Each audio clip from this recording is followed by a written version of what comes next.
Toki, Ulysses, Corky, and the 55 plus orca that's in captivity, this song is dedicated to you.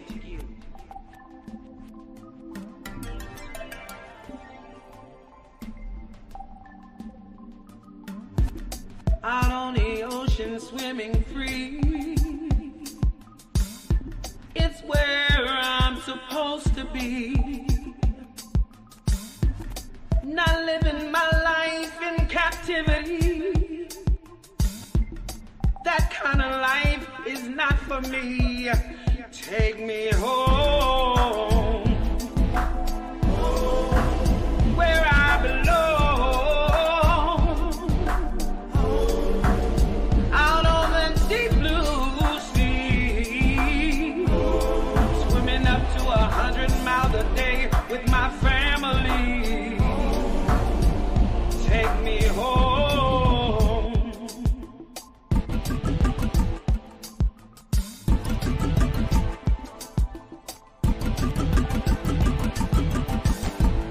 You took me away from my family. You took me away from my home, where I'm supposed to roam. You took me away from my home. Take me home, where I belong, out on the deep blue sea. Not in aquarium, not in captivity.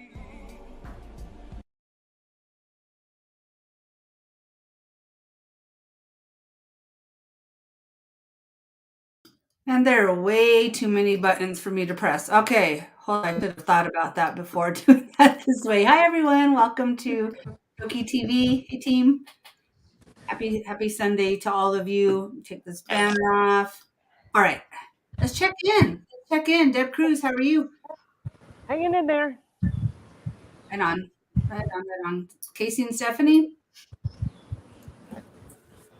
We are good. Happy Sunday to all. And you know, I noticed the first word in that song talks about Corky, and I was just reading in Facebook about how her sanctuary is all ready to go. So that's pretty exciting. It's June 2024 is the estimated completion date. I saw that too for Double Bay. Yeah, they show pictures, and I mean, it's fabulous. Absolutely fabulous. Hopefully, let's all send good intentions that SeaWorld will actually, you know, call them back and figure this out. She needs to come home.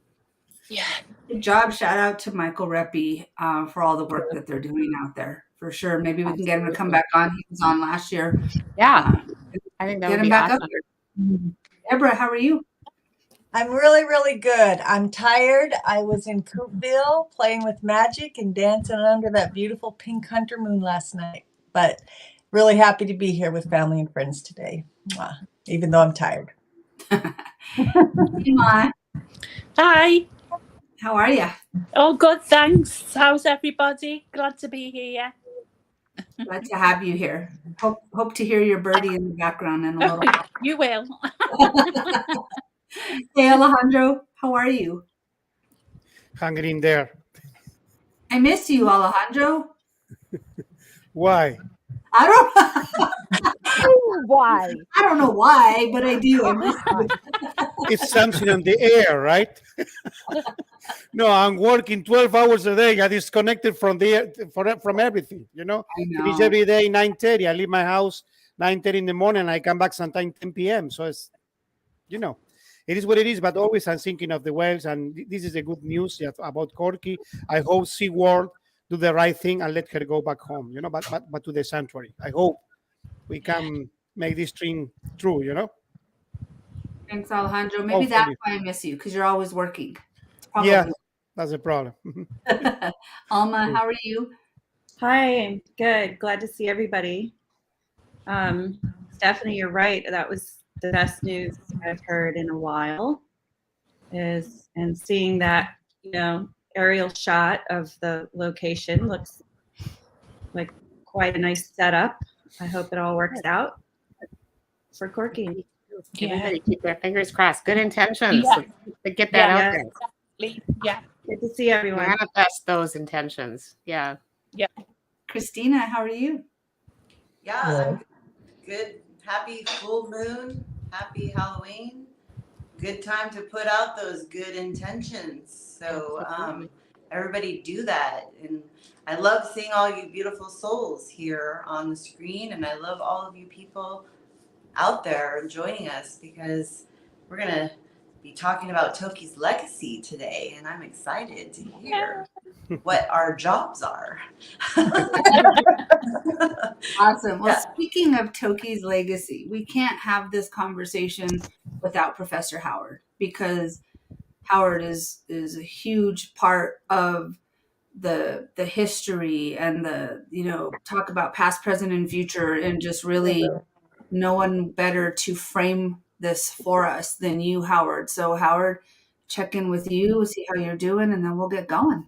Well, thank you. I'm humbled. Now I have to put on my risers on my shoes so I can live up to what you just said. But it's wonderful to join everybody and swim back with my pod. And Alejandro, I'm glad you can at least come with us on Sundays and when you can, and everybody else. Yes, well, it's a bright sunny day here. And a couple of days ago, J-Pod came by and I got down. It was a windy day and they were out in the chop, but it was great to see them just in procession in little groups. And they were feeling enthusiastic, and a lot of breaches and spy hops and tail lobs and upside down rolls and all kinds of things going on. So great to see them looking like they're feeling pretty good. So yeah, all's well here. Awesome. So there's been a lot, and I don't know, where you want to start today, Howard. There's just been a lot going on. We talked about the double bass. So thank you, Stephanie, for right away kicking off something positive that's been circulating, because that is huge and that is positive. And there's been positive and negative and stress and hope, and I mean, it's just full of all of it, right? Like the big giant swirl. So I'm gonna let you choose where to start, Howard. Okay, well, yeah, I'm excited about the Double Bay Sanctuary too. I think that's a wonderful place. You have to have that positive pole. Obviously, it's negative for her to be stuck at SeaWorld all that time, but her home beckons, and I just would like to see a sort of a full description of what it will be for her, how she'll feel, how she'll respond, and how much better she'll feel in her native waters. That is so often forgotten, and it was for Toki too, that that she would so benefit by coming home, that she would feel so much better. And that needs to be a part of, not, the construction of the sanctuary, of course, is fundamental, but you got to have also the optimism and the enthusiasm and the knowledge, that it'll work, and come home. So anyway, looking forward to all of that and helping wherever I can. Otherwise, well, I don't know. I've gotten, kind of looped into a lot of Facebook conversations on Toki's legacy chat groups and things. I find it, I don't want to dwell on this because it doesn't deserve a lot of airtime, but that there's a lot of, sort of negative harshness about Friends of Toki, and about, that they were not forthcoming. And I just don't see any basis for that. And what I see is a kind of a devious sort of a strategy to make them look bad, because that always happens. And it comes out of, you can't narrow it down exactly, but the culture of the industry. It is really pervasive. It's really spread out, and it affects people that you wouldn't think would necessarily be affected. But, I just don't want that to become the consensus. Thank you for saying that, Howard. And something that you say, and you've been consistent in saying, that I just want to reiterate here is, and I know the thing that you say is, why are we pointing at the fingers at the very people who stepped in to help? Right. I mean, if people didn't step in to help, maybe look at that. But these people risked a lot and changed a lot and shifted their lives in a way that was totally dedicated to her.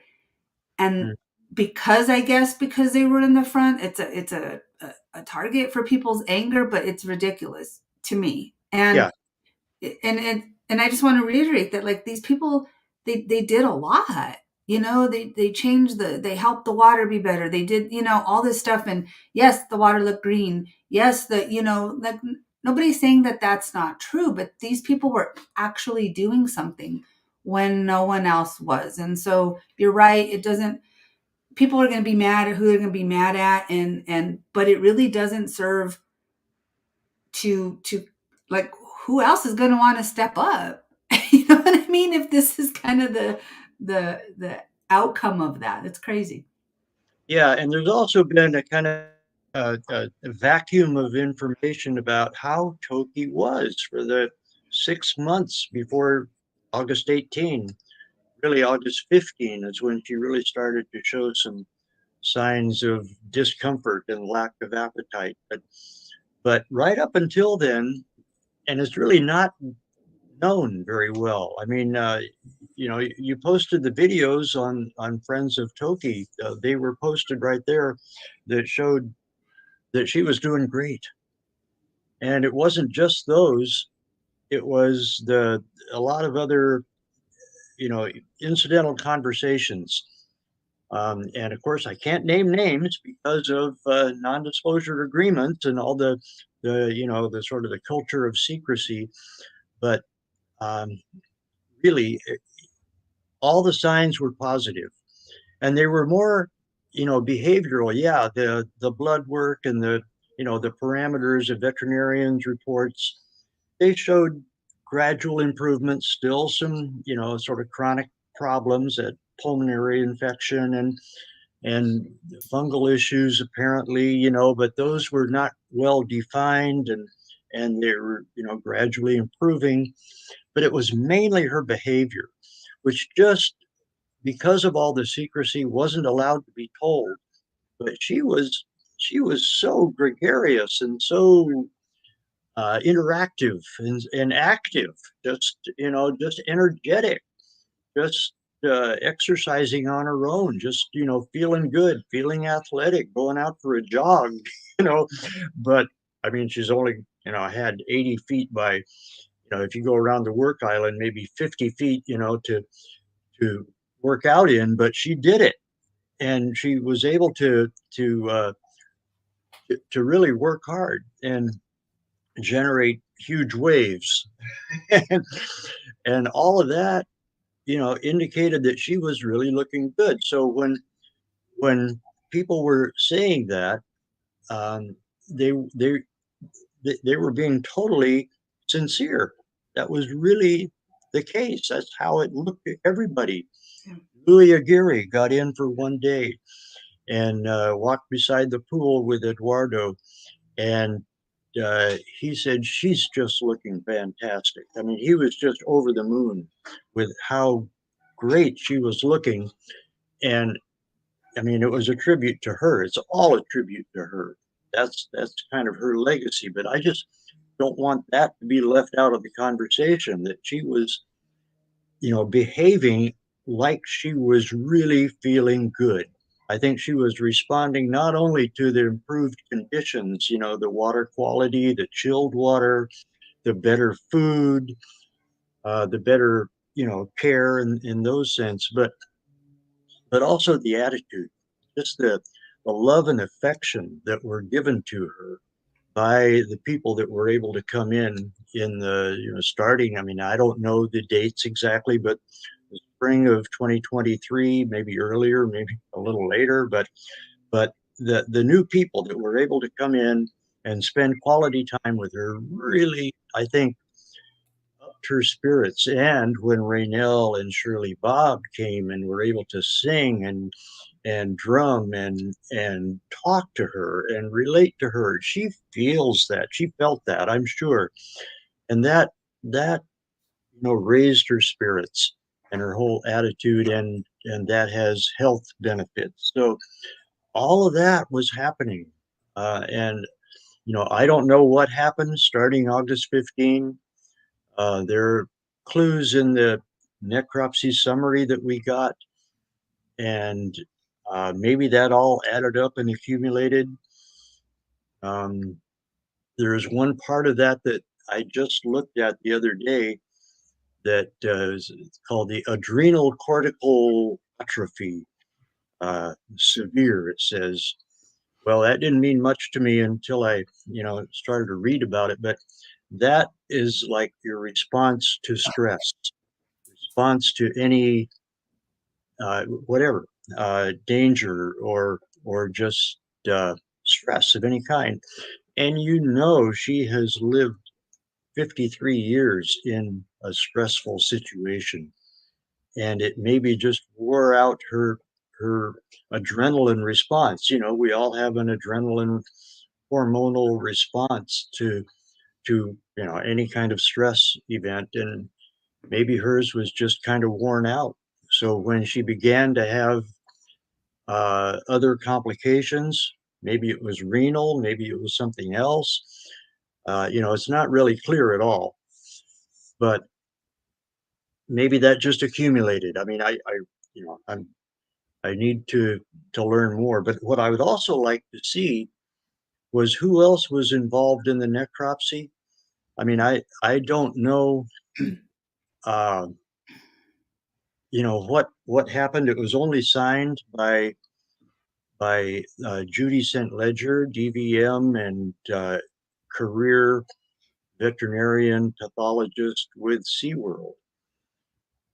But I would really like to know if there were other people present who will sign their name, because that's the best guarantee of a fair and balanced report. An accurate, reliable report is to have a good number, a half a dozen, if possible, of reputable people who want to keep their reputations. And so none of them want to sign on to anything that's not true. And that way you can rely on the information. We haven't seen that yet.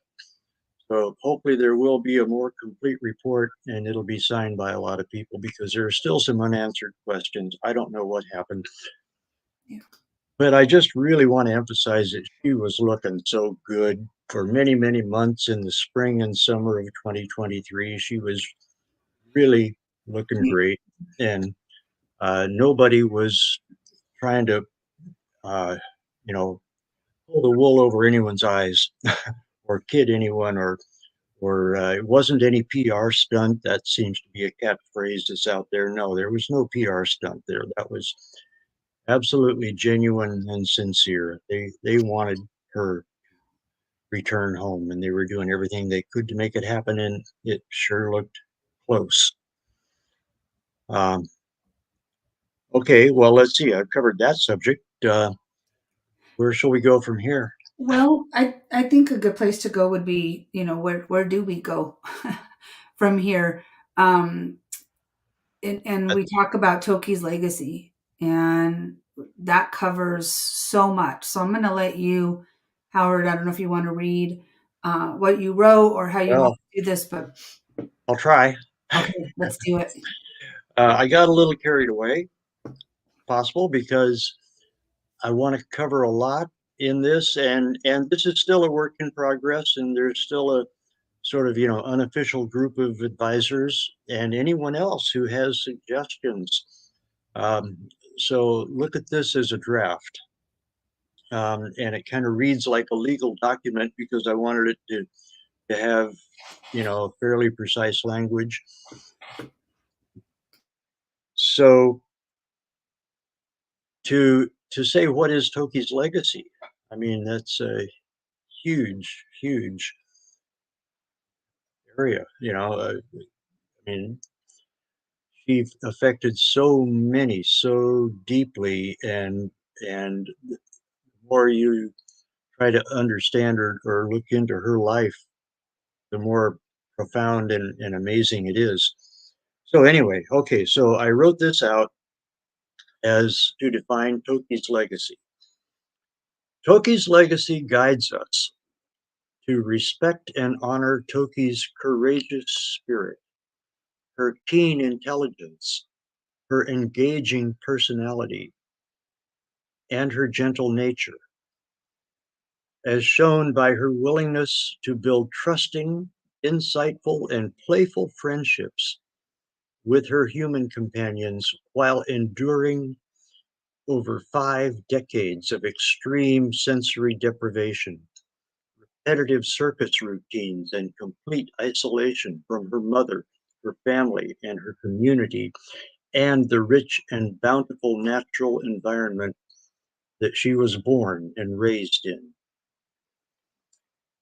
And to educate others to see the harm and suffering perpetrated by the marine theme park industry on marine mammals worldwide, and support legislation and policies to alleviate the resulting debilitating stresses. To gather and circulate the best available information and understanding of the environmental conditions needed by Toki's family, the southern resident orca community, as well as all marine mammals and the full panorama of life seeking to survive in and around the Salish Sea. To support benign research to learn more about southern residents, especially their highly developed cultural traditions and relationships, and their wondrous communicative capabilities.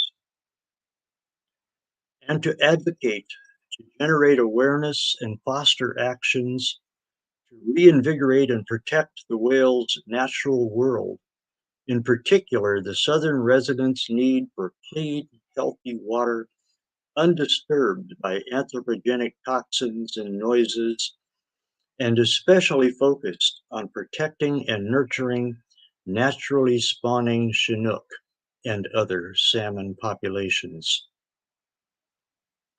And finally, to strive to better understand the highly evolved cognitive and communicative abilities inherent in Orcinus orca and their indelible familial relationships and the depth and the reach of their awareness. Okay, that's a little wonky. You like it, Christina? Good. Okay. Yeah. Well, that last bit. I mean, yeah, I've always wondered how far are they aware of each other and can communicate with each other, and by what means. But of course, that's really mostly,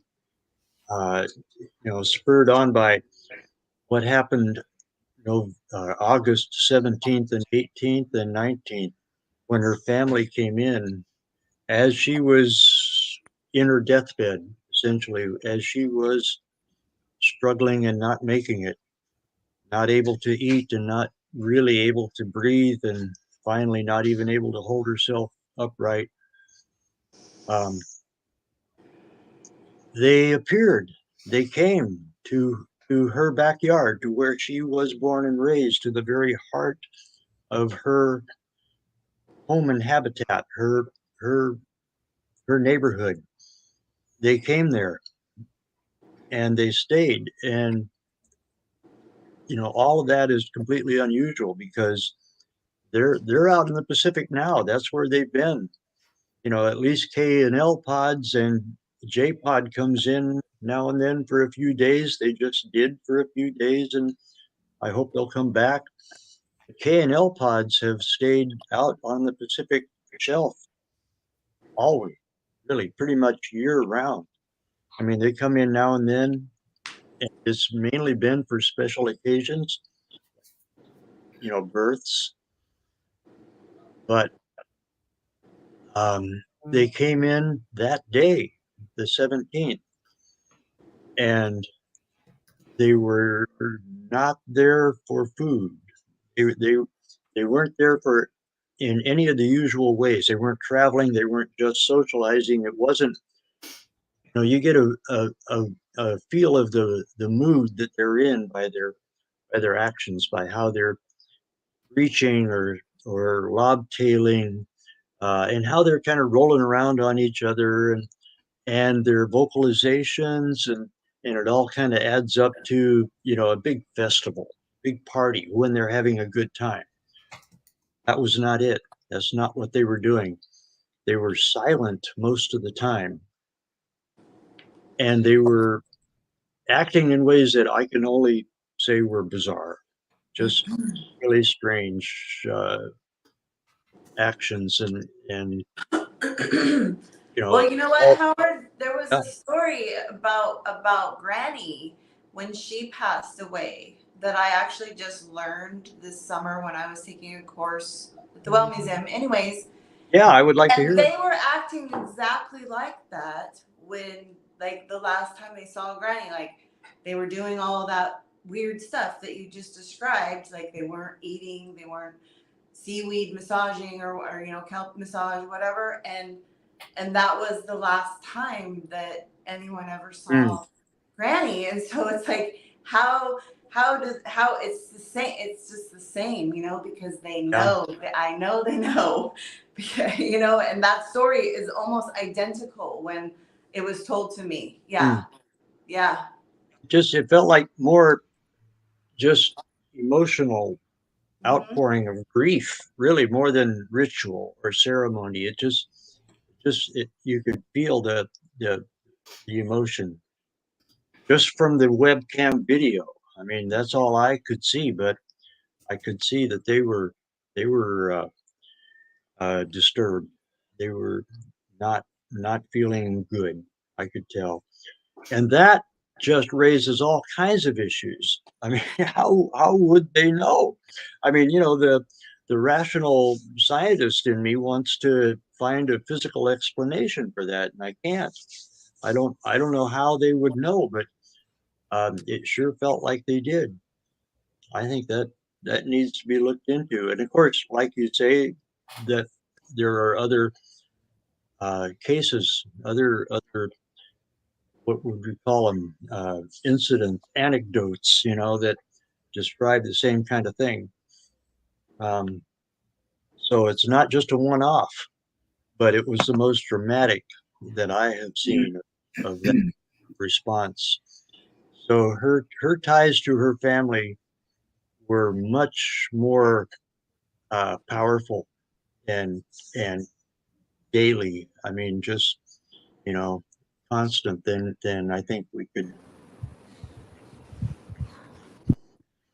Yeah, I want to just say that is not, it's not wonky in any kind of way. And one of the things that's always fascinated me about orcas and dolphins in general is just the intelligence that I hope at some point we'll be able to figure out, but we're not as smart as them, so I don't know that we are. But giving us evidence, they keep showing us in these ways that, like, come on, humans, like, how much easier can we make this for you to figure out? I know, we're right? showing here, and some of us are catching on, and but like you said, Howard, we're so programmed to find the proof and the actual link, but it's so far beyond our capabilities, I feel.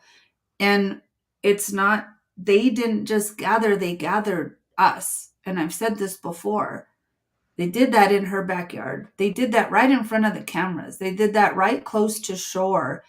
And we were all watching that night, not knowing what we were watching, but we were watching before. It's not like we just happened to get on the meditation and someone said, hey, look at the cameras. We were watching for like an hour before, and we were like, what is going on? And we're all on there and we're all sending each other the link and we're jumping on early on our stream so that we could watch together.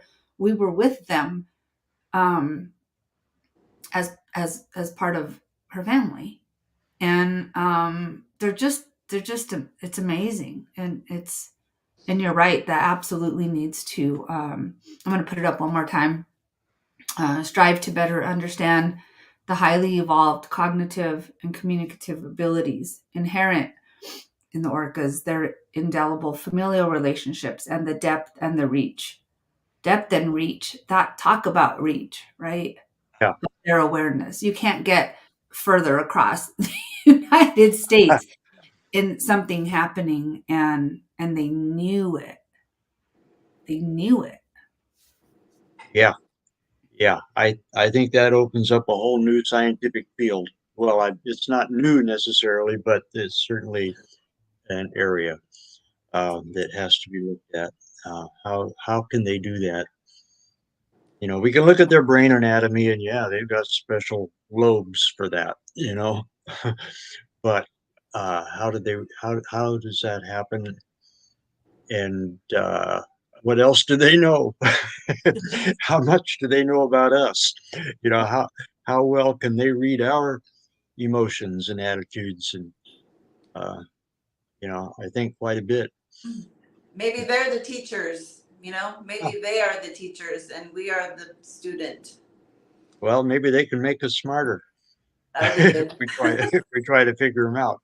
Or maybe we can get more people to listen. Yeah. That's our job.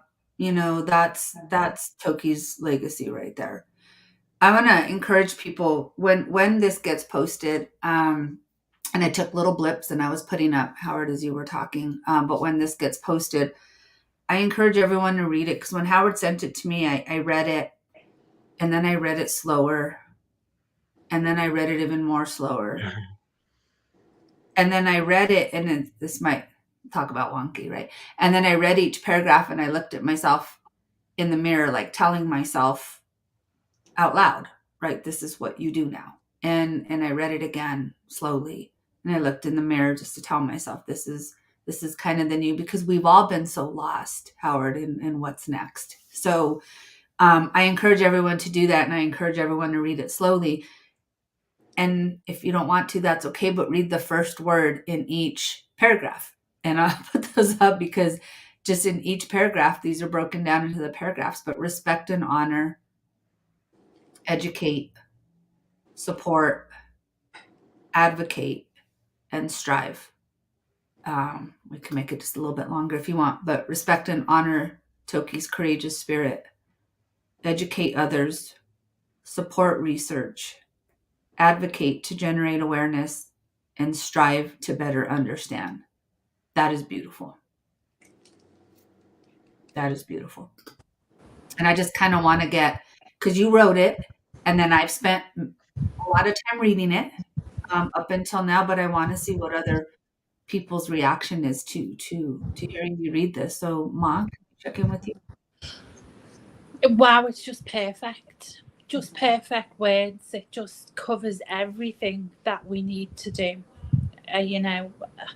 And as Christina said, I truly believe we are the students. You know, I've mentioned it many times, what I believe and what I've experienced with my connection to Orca, and there's no time, space, distance. It doesn't matter. The connection, the frequency that they hold is just so superior to us. You know, if only we could open our minds without technology to tune in with them. That's what I believe they're waiting for. And, you know, they've so much to teach us. But, and again, I truly believe that night at the lighthouse, when they were all just around the lighthouse and we were all online and we were all with them and joining as family with them, and it was, looking back on it now, it just makes total sense what was happening to me, that, you know, they were welcoming her home. They were there where she was caught, and all her family was there. And, you know, it just makes sense to me that that's what was happening.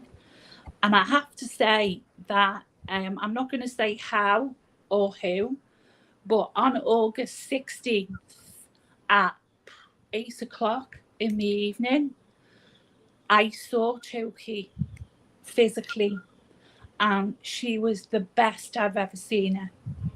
So on the 18th, it was such a shock. But believe me, had put weight on. She was energetic. She was happy. Her spirit was just absolutely beaming out of her soul. She was so active, the way she was just absolutely bombing it around that, you know, bathtub and jumping up and then trying to, you know, whistling and then blowing and everything. I've never seen her looking or feeling so good. She was a different whale to the whale I last saw before COVID. And it was just amazing to see her looking so happy, looking so healthy. And I put that down to her spirit and how stoic she was. Just amazing. Just amazing. Thanks, Ma. Thanks, Ma. I want to check in, Christina. I mean, you kind of talked about it already, but Toki's legacy summarized by Howard. What are your thoughts? I agree with Ma. I think it's perfect. I think it's also like, you know, everything that we all strive to do mostly. I mean, you know, really, like, we got to take care of her family. Like that to me is like huge, right? Like, we got to get the other orcas out of captivity too, but we got to take care of the ocean, because if we get the other captives out, they need to have a good ecosystem and food to eat and all that. So that kind of feels like really, you know, high up there, but I think it's perfect. I mean, I think it's beautiful, and it gives me the goosebumps. So thank you, Howard. I think it's awesome, and I'm making a list, and I'm writing it all down, and I think that it could be, you know, like you said, other people can add, and it's like a work in progress. It's beautiful. Thank you so much.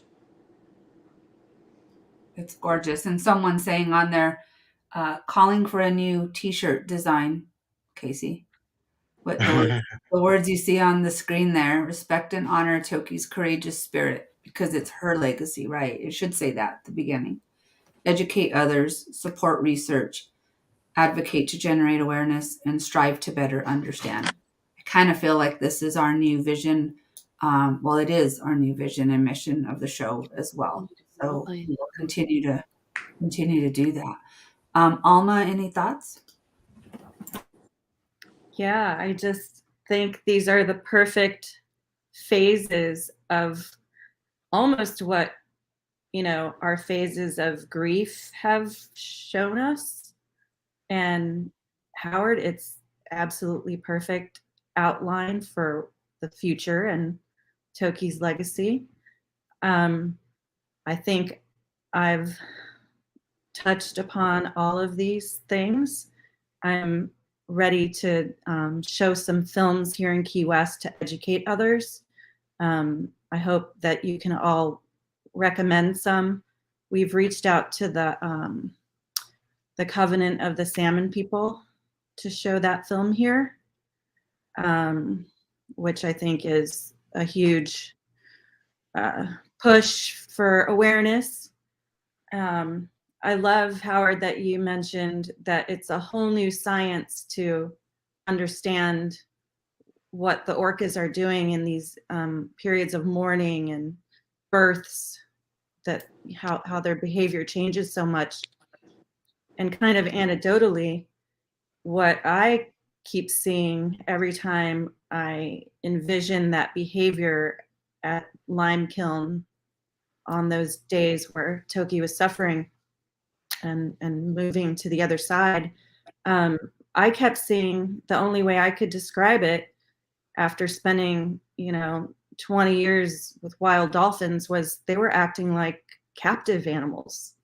That's the only, way I can describe it is they weren't acting like wild animals anymore. It was almost like they were reenacting a capture or, behaving like captive orcas would in a situation like that.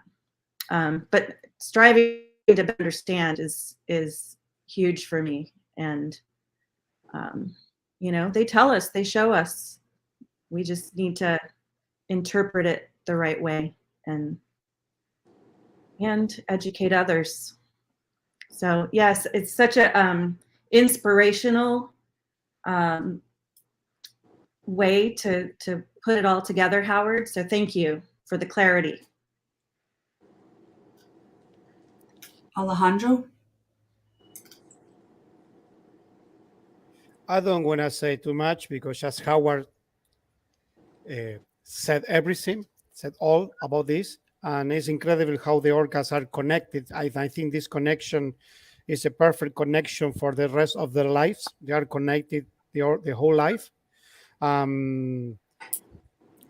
will keep encouraging everyone to doing our best, trying to take these animals out of captivity industry. Doing our best for Toki's legacy, and I hope SeaWorld can help Corky to come home. So we failed to the orcas. We have destroyed environment. We have destroyed the sea, the mountains, the whole planet. Is destroyed because of the human being. So it's time to do the right thing. So let's keep going. We need to bridge the dams. We need to do many things for these amazing creatures. Thank you, Howard, for your acknowledge. Thanks, Alejandro. Such a key part of all of this, especially on the bringing awareness and educating others. You've just been amazing at that. Deborah?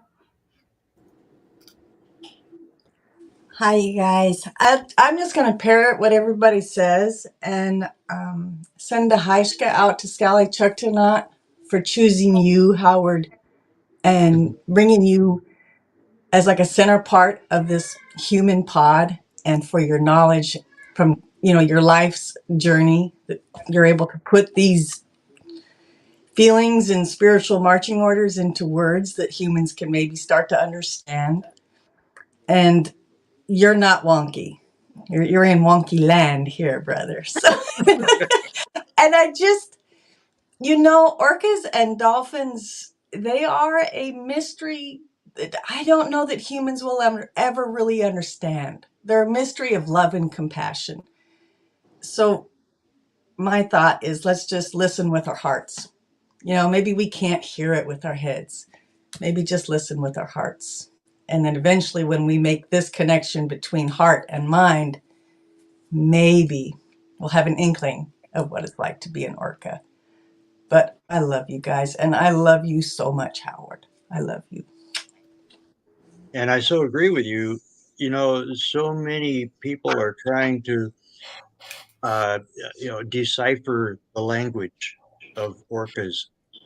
And I think they're going about it just from that, headspace, trying to figure out the formula.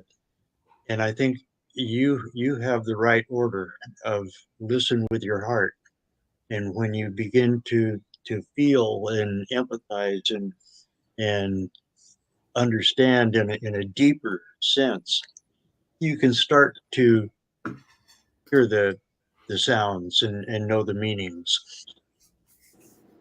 Yeah, I'm glad you said that. Love that. Stephanie? Casey?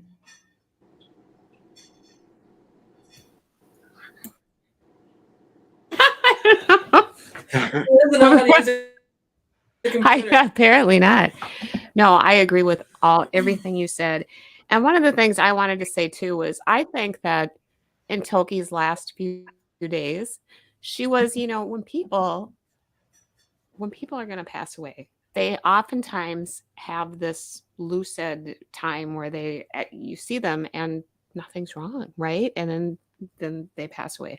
I kind of think maybe these last few months was her that same way. Like Deborah, I think once said, all our prayers and all of our intentions for her gave her the strength to pass. And so I just think everybody should think about that. And I also think that all of her family were there welcoming. I agree. We're welcoming her home. And I remember that night when we were watching them, we both said, oh my gosh, somebody's being bored.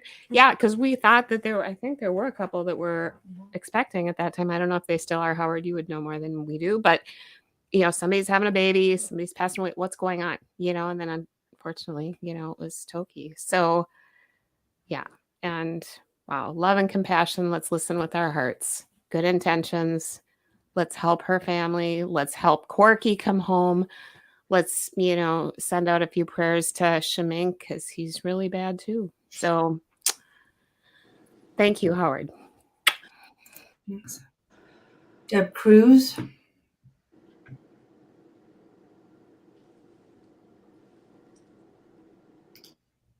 I think, Howard, you did a wonderful job putting this together.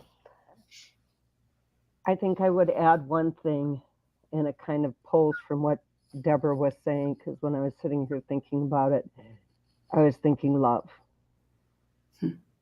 And so I think what I would add on is another one that says emulate.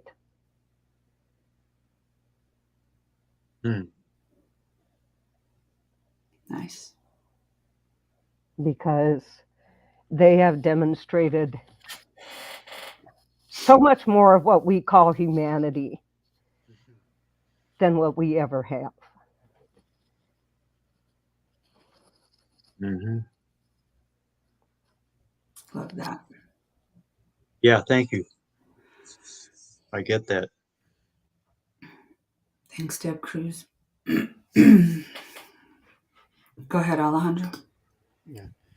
And I want to bring this news from Argentina. We are talking about orcas. So in Argentina, they are demanding now a protection for demand for protection of begins in Argentina for Sk'aliCh'elh, the captive orca, just to be recognized as a non-human person. So we're gonna have Dalila soon. Yeah. So we did a connection with Annette. I want to just say these words to honor Howard. We are honoring Howard now because he have always helped. Oh, we're honoring help Toki. Me. Yeah, Toki. Every time I ask Howard, can you make a video just to keep promoting Sk'aliCh'elh cause? He's always willing to help. And so that's why I want to say thank you and just bring this news about Sk'aliCh'elh. And I hope we can have Dalila join us soon, Annette. Yeah, we were talking and we're thinking here in a couple of weeks. Okay. That she'll be able to come on. They're doing a lot. They're doing a lot out there in Argentina. And I mean, they joined a bunch of different groups yesterday and they all went out there and they were protesting. There's also been a bill introduced. I mean, they're doing the work. They're doing a bill, yeah. And so I don't want to give too much away, but it's not new.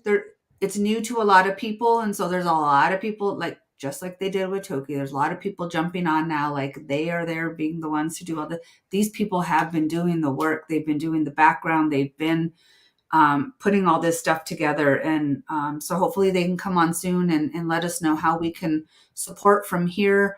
Other people are asking, how can we support Double Bay, and Michael Reppy will ask him. Sometimes it's best for people to do what they do with the connections and the routes that they have without mucking it up. But if those people can give us some insight on how we can actually go in and support, make a difference, educate us so that we can educate others, that's absolutely what we'll be asking for from both Dalila, from Reppy, from anyone who's out there making a difference. Just let us know how we can help support and educate others, because that's That's our goal. And you know, Annette, I have known about this long time ago. Yeah. But they asked me to don't say anything, you know. So I have known this for a long time ago. Yeah. Even Howard didn't know about it, but we asked Howard for make a video just to bring awareness, you know, just to put all the pieces together, just to submit this bill for protection, so Charmaine maybe could be recognized as a non-human person. You know the rules, not the rules. You know the politicians in Argentina. In Argentina, there is a huge corruption. It's very hard to work in Argentina for the animals, you know. They don't take care of the people, so how we can demand taking care of the orcas? The only orca captive in Argentina, is in South America, is in Argentina. It's unbelievable.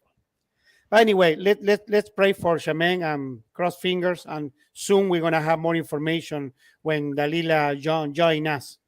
Yep, it'll be Okay. good.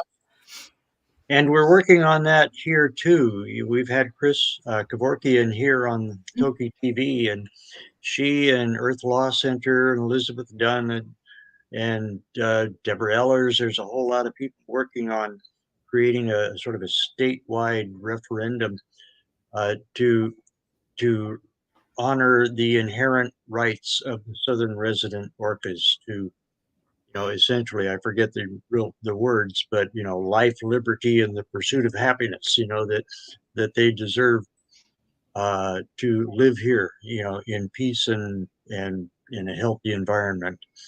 So that's happening here too. Yep.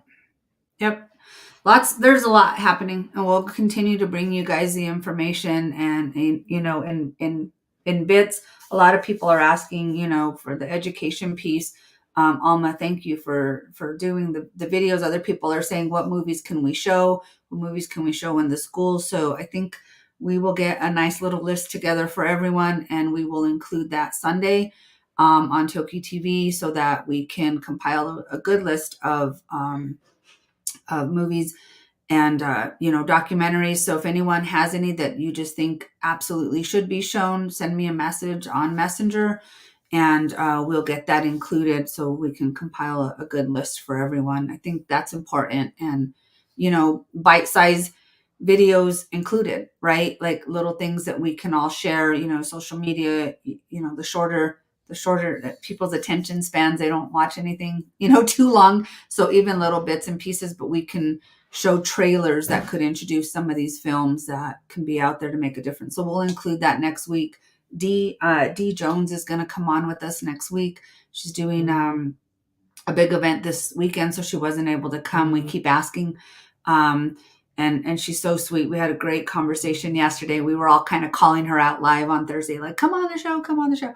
And I didn't mean to make you feel bad, Dee, that you couldn't come on this week, because you're out there making an impact on the world like you are doing. So, but she'll be on with us. She wrote the song again, education, awareness, sharing, you know, all of those things, respect and honor. Her song includes all of that.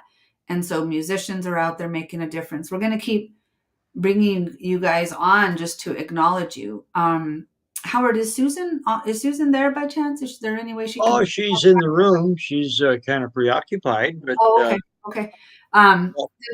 If she could join for the last 2 minutes, that would be awesome. And it's okay if she can't. I don't want to call her out unexpected. She can. All right. Yep. So let's do this. Want to pull that chair? Yes. Yeah. Well, you interrupt at the last minute. We're talking about Toki's legacy and honoring and honor and respect. So let's put that back up, Deb Cruz, if we can. There we go. So respect and honor Toki's courageous spirit, educate others, support research, advocate to generate awareness, and strive to better understand. Now, everyone go ahead and raise your hands, because Susan and Howard, we just want to thank you for all you have done all these years, all you continue to do, and all that you will inspire others to do. Absolutely, with these words in mind, honor and respect. We love you guys. Thank you for all you've done and will continue to do. We just appreciate you so much. The impact you guys have made is huge. Thank you. Oops, I have everyone muted, but if anyone else wants to say anything, sorry, I muted everyone. Thank you. Woo! That's what I'm saying. Yeah, let's have a little enthusiasm here. Nice. Feliz Navidad. Feliz Navidad. It's too early for Christmas. Well, Toki's other legacy is you. It's everyone she's brought together. And that to me, that's the biggest thing. She had a way of bringing people together that of all kinds from all over the world. And how she did that, I don't Just know. pure love but, for her and respect and honor for her, just as and the her spirit. unifying Yeah. spirit for all of us. And if Yeah. we can keep that alive and keep bringing people together and working on her behalf and her family's behalf, that then we've really done something. And we're all doing it, not just And that's us. I mean, I just look out there and look at the love she creates. I mean, she's still doing it, and that's most incredible. Massive connection powers. I mean, with bringing us together with Raynell and Freddie and Doug and and Jewel and just like we can't start naming names, but just I know. her family from Lumley. Or even in tribes. I mean, every tribe in the region has and all the Lummies have done is just incredible. And every and the tribes from Florida when the totem pole went across, tribes across the country and across the world, California, Arizona, and Mexico. across the world. Raynell, when we did the water ceremonies, and she got tribes around the world doing water ceremonies. I'm getting goosebumps because I'm feeling all those spiritual connections that through Toki were made, and I know they're still being made. And we should say also that there is one more memorial ceremony for Toki, and this is at the wishes of Rosie Caillou, who is our Salish elder guide, and she wants this to be for Ken, my brother, also. So there will be a vine ceremony, gathering, memorial, salmon ceremony on November 12th at Lime Kiln on San Juan Island. That's the day after Ken's birthday. And that's the day after Ken's birthday. And for the anniversary of his passing. It's we don't have a complete program, but we're looking for a bagpiper. Rosie wants. We've got a couple. Yeah, we have a couple of possibilities. A couple of them up our sleeve. And so it's going to be a wondrous event. So all, of course, are welcome. Did we, by chance, meaning you guys, did you guys decide by chance the time? Will it be during TokiTV or? Oh, yes. Well, yes. I don't think we've really set a time, but roughly noon till 4 o'clock. Okay. So that certainly includes TokiTV. So yeah, let's live stream. Let's do it. Service gets a little wonky, since that's the word of the day. Service gets a little wonky out there, so we will do our best. But for those of you watching, we will live stream. So it'll, I think Deborah and Christina and Stephanie and Casey will probably be out there, but me, Ma, Alma, Deb Cruz, we can all be on here with you guys and do our best to live stream that through them. That's a Sunday, so it's perfect. Yeah. Awesome. Okay, Dee just started watching. So Dee, we announced that you're coming on with us next week. Yay. So we're so happy. And then we'll also create a list of documentaries, films that can be shown. So we'll work on that this week, meaning Howard and Susan have a whole list in their head, but I will get with everyone. And if those of you at home know of any, shoot me a message and we'll get that on the list so we can start sharing, and we'll just keep doing that. Any final words, Howard, for us? No, let's just keep respecting, honoring Toki's courageous spirit. All right, cool. We will put those words back up. I'm trying to find them. There we go. All right. Love you guys. We'll see you Thursday. If anyone else has anything to say, go ahead and shout it out before we close. Just, I want to say that the people in Argentina are working very hard for Shemenk, and they respect so much. They respect so much and love so much Howard. When Toki passed away, they share on their website, on their page, the logo of Toki's legacy. Toki's, Wonderful. love Toki. Always he has respect Toki. He has loved Toki. He knows Howard. He knows me. For so long we are. Howard is, more longer than my, I started in 2014. He's a pioneer. But anyway, so what I need to say is, like, we need to keep Toki's legacy. We are different fronts. People is fighting in different fronts. We got Corky, Siwar. We got in Argentina, Shemenk. We're here for trying to bridge the dams. I'm helping southern residents Orcas, north residents Orcas. So we need to keep going. Keep going, and let's see what future brings. Maybe we can bring a law. We can bring Toki's law. It's not going to be easy, We are in conversations. We need to get in touch with senators, with legislators, politicians. But I feel a change is coming for good. Let's do it. That's good. Yes. That's great. All right, guys. Love you. We'll see you on Thursday for our meditation, and we'll see you Sunday. So thank you. Thank you. Thanks, everyone. You. Oh.